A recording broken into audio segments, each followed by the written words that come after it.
Welcome to the Political Matrix News. We have the sources, we have the truth from inside the political matrix. This is the Political Matrix News. Rob in Orlando. Greg, wave at everybody. Greg, he is in, I was going to say Guadalcanal, but no, it's Gainesville. Close enough.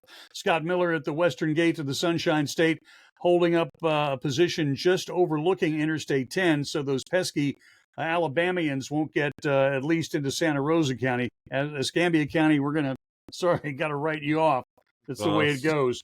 Man, oh man! One of my cousins said the other day that the area that we came from was so country they thought that Deliverance was a romance novel. You know, when you say Deliverance, you know what that means, right? You know that means that somebody's got to pull out a banjo and start playing. Greg Fink, please. It was a rom-com. That was it. It was a rom-com. Keep going, Greg. Keep going. We don't stop. Don't stop on our account. Let's show off your. Go ahead. I'll speak a little bit while you talk. We got a minute. You're worth it. Worth it? You're worth it. Okay, guys. Where's your saxophone at, Scott? Oh no. My saxophone is not put together. His daughter is playing that in the marching band. So.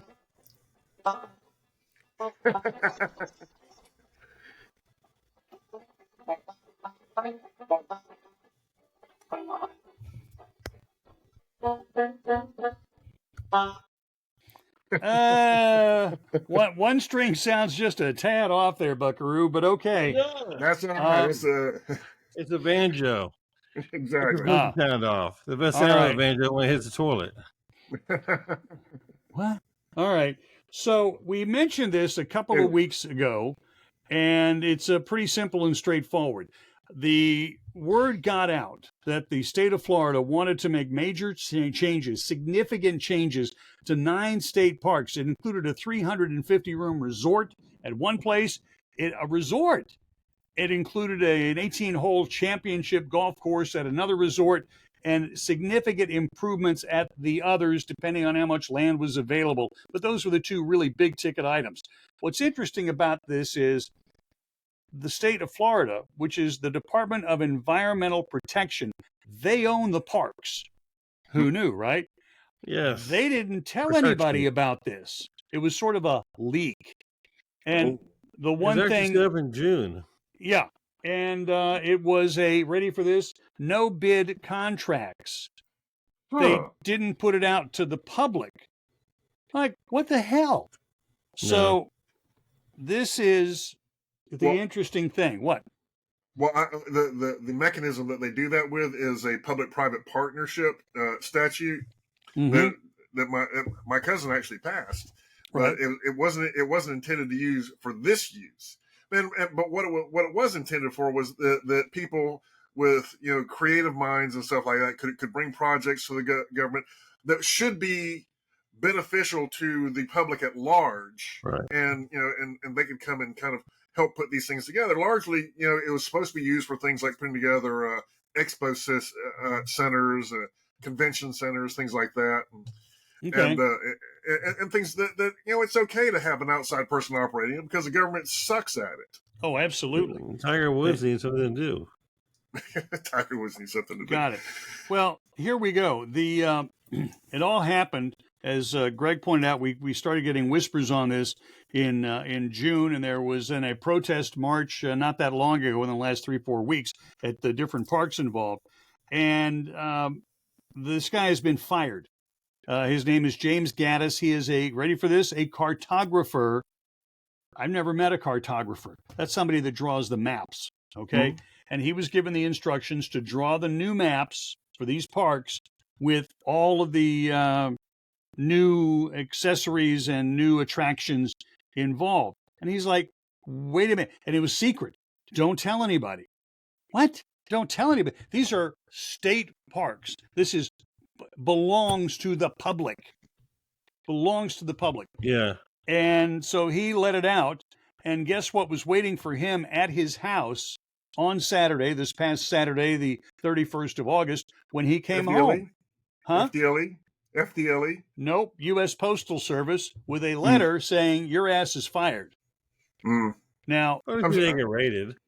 I'm surprised they didn't send in a team to confiscate all of his all of his computers to make sure that he couldn't release any more information. That's usually their MO. Yeah. Right. So that doesn't, when you hear what Maduro is doing in Venezuela, going to go to arrest his opponent who actually won the election, that harkens back to who? What? The days of COVID. The days of COVID when Florida sent the FDLE to whose house? Rebecca Jones. Rebecca Jones. They sent there and they ripped her house up. Didn't need to, but they did because they were making a statement before she got fired for exposing what BS was involved, political BS was involved in the COVID vaccine here in Florida. Is that pretty much accurate, guys? Pretty much. That's pretty accurate. And look, I'm not trying to vilify anyone, but right is right and wrong is wrong. I mean, the COVID numbers didn't match up. Yeah. Yeah, well, I mean, regardless of why they did what they did, all they had to do. Here, let me tell you what for that whole Rebecca thing was the dumbest thing about that whole Rebecca thing. If they wanted her to go away, all they had to do was fire her and turn off her account with the state, and nothing would have happened. She would have drifted off in the wind. Maybe she'd have been someone's third story or fifth story of the night at some point, and then it would have been gone. Fire her and see you later. Instead, they decided to turn it into this giant criminal investigation that did nothing in the world but give the story legs. Yeah, and then she went on to, I believe, run for the state house. Correct? Run for Congress. Run for Congress. Yeah. Okay. Well, I don't think she got elected, did she? No, she didn't get elected, and I knew she wasn't going to get elected to start with. But the thing is that it gave her viability. She raised like what was it, $3 million or something like that. Right. I mean, she was a nobody who had never run for anything. Then she just picked the wrong district. She picked the wrong district to run in, didn't she? Indeed. I mean, she wanted to run against Matt Gaetz, and that was her whole idea is to run against Matt Gaetz, which has magical Teflon on him for some Florida man reason. I can't understand. It's spelled M-O, Teflon in Matt's case is M-O-N-E-Y. Yeah. That's it. Well, regardless, she didn't have a prayer. I wouldn't care if everything that she said was the gospel and she had the endorsement of Jesus Christ and the Pope. It wouldn't have mattered because this is the wrong district for her. She'd had a much higher probability of success if she'd run in the Tallahassee district or one of the southern state districts. She could actually got into Congress that way. Instead, she wanted to come to the most conservative congressional district in Florida and try to beat a family who has deep fundraising pockets. Mm-hmm. So and neither dad nor son will have any issues getting reelected. In fact, they're technically reelected already. Oh yeah, they're already done. But back to Jim Gaddis, it turns out that there's this great Florida whistleblower law. And I guess he has to qualify as a whistleblower, saying, this was internal espionage, words to that effect. And I'm like, no, he was a whistleblower. He went to the media and said, hey, this shit's wrong. That's a whistleblower. Right, okay? it is.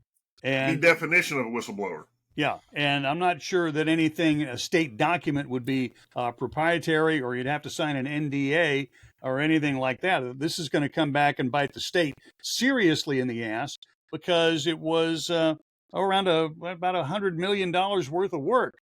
And you know what whistleblowers get? They get 10 or 15%. 10 or 15% of $100 million. You guys want to do the math on that? Come on. Well, yeah. Well, I got it, yeah.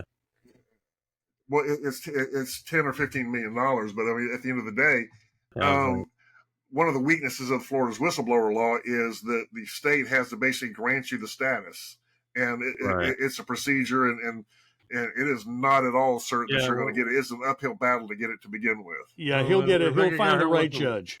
Well, whenever Rebecca got her whistleblower status, it was quite the ordeal in order for her to get the status of a whistleblower in order to be able to fight the the issues that she was fighting with the courts and everything. Right. Okay. Yeah. I just It's not just given to you. yeah. All right. So we're doing this. We are 9 weeks from right now to counting ballots. 9 weeks. Early voting is generally what, 3 weeks ahead of the election. So Well, Florida's opens had 1 week. I think Well, we have 1 week Florida of early for voting. the general is a week. Okay. Yeah. I will When- tell you. I'll tell you another story, by the way, that I found out today. If you want to talk about campaign finance violations, Okay. did you know that? And I sent Greg a link to this video, so we can probably play it here. But but if you go to an Alexa and you ask, "Give me some reasons to vote for Donald Trump," it will flat-footed tell you that they can't endorse or describe a current political candidate. If you ask it to give you reasons to vote for Kamala, it'll talk about her historic journey as a black politician, as a woman of color, and so a warrior for justice or something like that. I mean, this is literally Google leveraging their platform to directly endorse one candidate over another. That is a Alexa, great story. Google, That or is a Amazon? great story. That is great. Does anybody know about this? Where'd you hear it? It's a YouTube video, and we have the video. Play the video, Greg. Hit the We're video, gonna play Greg. right now. Whoa. Dang. Man, okay. Yeah, pretty cool. That blows you away. That just really I mean, if blows that's you not away. a campaign finance violation, I don't know what is. And around the heels of Mark Zuckerberg coming out just a few weeks earlier, basically, telling his hand most likely that he thinks that Trump's going to win, because he was saying that he threw the entire Biden and Harris team underneath the bus, saying that they were trying to push him to alter the election and manipulate the election. So, I mean, there's two things to be said about that. One, right. It shows that that he's definitely trying to make sure his bread is buttered on the right side. And two, I think Facebook has more behavioral data than anybody out there combined. I think he probably sees the trends of where the real trends are going, which are probably opposite of where these public polls are going, which are more or less becoming self-fulfilling prophecies more than anything else. Mm-hmm. And I think he probably sees a real trend that Trump is definitely has a very strong potential of winning here in the next 60 days. Got it. And so that being said, I think he's going that direction. 63 days, but geez, oh Pete, who's counting? When do absentee ballots go out in Florida? Anybody? They go out 45 days from the election day for overseas, and I think around 30 days for domestic. Okay, so somewhere in another week or two, they'll be basically mailed out to next 2 GI weeks, yeah. Joe. All right. Okay. I just wanted to check on that. So the voting does start early, and I guess, what's the percentage of early voting? Usually, in Florida, early and absentee voting combined usually make up around 45-50% of the vote. We still Okay. have in Florida a heavy amount on election day. Okay. During the primary, it was a very low turnout again for this primary, which is now 2 primaries in a row with a very low turnout. The 2022 primary was extremely low, and 2024 primary statewide was extremely low. And so, Okay. and basically, the Democrats didn't even turn out hardly at all in the 2022 general in Florida. And so, that being said, is one of their worst Democrat turnouts at all in the general election 2 years ago, whenever Ron DeSantis won against Charlie. And so, in order to have the excitement on the top of the ticket in Florida this year, it's going to be very interesting to see if Kamala. I don't think they're going to have enough excitement between Kamala and Walzer, or Walls, whatever his name is, in order to get people to come out and support their type of campaign. Right. Florida's not ready for them. They're way too left of Florida. The key for the Democrats is going to be voter turnout and voter excitement. And voters are excited right now, but if they keep on doing what they're doing, with throwing out these stupid softballs or these crazy economic plans. Oh my God, they're horrible. Then they're just all they're doing is sucking the wind out of the sails of the people that would support them, and literally turning their factions against each other. So it's not going to take very long. Over 60 days, it's not going to be not very hard to envision. What's really going to happen is these guys are just going to talk a big game, and then come election day, people are just going to go, well, screw it, I got better things. And I think you can mark my words on this. The next 63 days, the two biggest issues that are going to push the needle in any direction are energy and Palestine, and the whole Israel-Palestine issue. The whole idea that Kamala is still empathetic and sympathetic to Hamas, and the protesters that have now started in full blast in campuses across the nation. Today is the first day of school for a lot of the Ivy League schools in Columbia, Harvard, and Yale, and all the different schools in New York and California. And so, I mean, the protesting is actually, if you see it today, and we'll actually show some video of it here real quick, is a lot more heated than it was when it got left off right before summertime. Okay, and energy, a lot. The energy side is what? The price of gas? Yeah, the price of gas, but also the entire amount of leases that they've. I mean, the Kamala team has been saying that they've been producing more oil than the Trump ever did, but Trump provided over 4,000 leases for exploration, compared to over 600 leases for the Biden Kamala team. Well, what's funny about that is that they're trying to take credit for these leases. Do you know how long it takes to get once you lease a site? How long does it take to develop that site to where it's actually producing oil? The oil we're getting today is from leases that were signed under Trump. Yeah, but the whole point of what they're saying is, leases we've lost because it took them away. Trump had like 4,200 leases during his term. They're at 600. Got it. All right. So different. Energy, the price of gas, I paid $3.09 today here in Orlando. Yeah, it's coming down. Wait a minute, noting that today was the day, yesterday and today, all the tourists went home. They're gone, okay? The hotels are at like 10, 15, 20% occupancy. Right. And at high noon on International Drive, the core of the tourist area, driving a mile from the convention center to Sand Lake, turning around and driving back, I counted a grand total in 2 miles on the biggest tourist area in Orlando, a grand total of 37 people in 2 miles. And where did they go? They all went home. The kids are back in school. I do want you to put up, Greg, I want you to put up this picture off the front page of Drudge. And it's Mr. Musk got a little cray-cray with his boys at X, showing a picture. We'll show the picture of Comrade Kamala. This is the AI picture.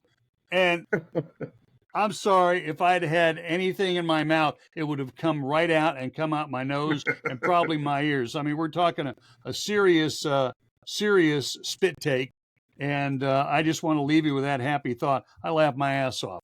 On behalf of Greg Fink, who's doing everything he can to try to keep it normal in Gainesville, an insurmountable objective, and Scott Miller, who finds himself protecting Escambia County from all those rednecks over in Santa Rosa County. I'm Rob Milford, doing the best I can to hide out here immediately adjacent to Disney World.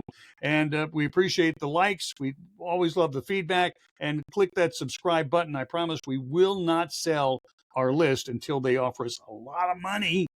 Okay? And you have that assurance. We'll do this again next week. Wait, let me double check. Are we going to do it? No, we're going to have to do it on Wednesday because the debate is 2 hours, starts at 9 o'clock Eastern. Yeah. I'm not going to stay up after the debate to blab about what Trump did or didn't do, or what Kamala did or didn't do. I know what Kamala's going to do. I know what she's going to do. She's going to go back to the days when she was a real live prosecutor, and she's going to get under his skin, and he's going to pop like Jack Nicholson. You can't handle the truth. Did I order the code red? You're goddamn right I ordered the code. And that's what she's going to do to Trump, because he can't help himself. He cannot help himself. What? They still love Jack.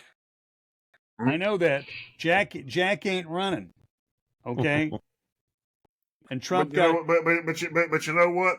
in 2016, every Republican opponent thought they were going to do the exact same thing, and Trump did actually go off on them. And every time he did, they were out of the race. Yes. Only Trump can be Trump. The election may be decided next Tuesday night. I can hardly wait. I mean, the last Democrat nominee was decided in the last debate. I know, right? Every debate, just somebody falls. There you go. All right. We'll see you next week on the Political Matrix News. Welcome to the Political Matrix News. We have the sources, we have the truth from inside the political matrix.